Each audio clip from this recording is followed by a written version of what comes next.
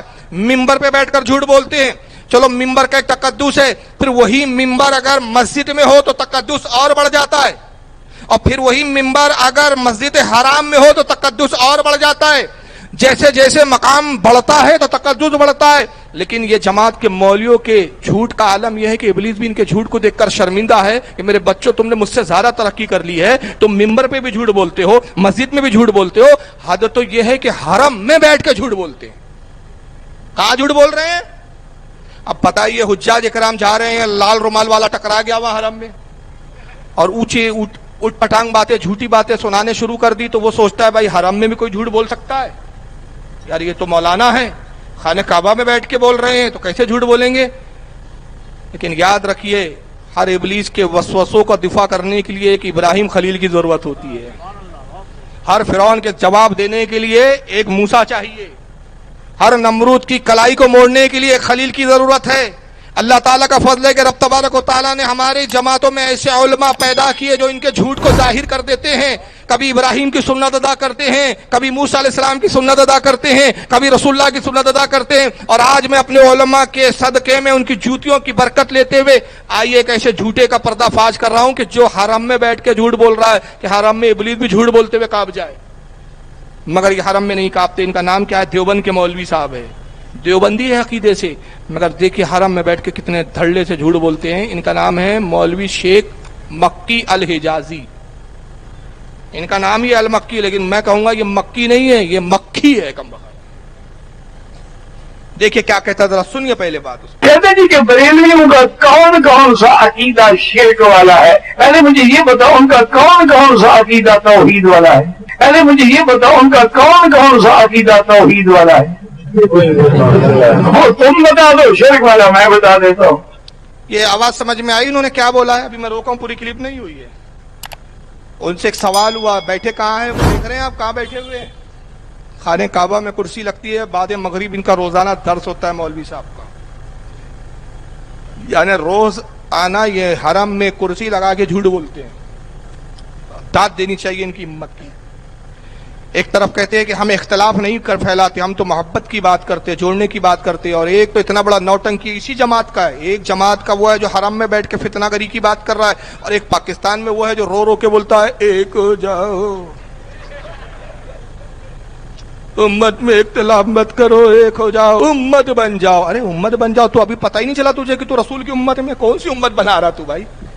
نبی کی امت تو بن چکی، تو کون سی امت بن جاؤ؟ تو کیا نبوت کا دعویٰ کرنے کا ارادہ ہے تیرا کہ امت بن جاؤ؟ امت تو بنی بنائی ہے، یہ کون سا لایا تو نے امت بن جاؤ؟ تو بنے نہیں ہے کہ ابھی تک امت؟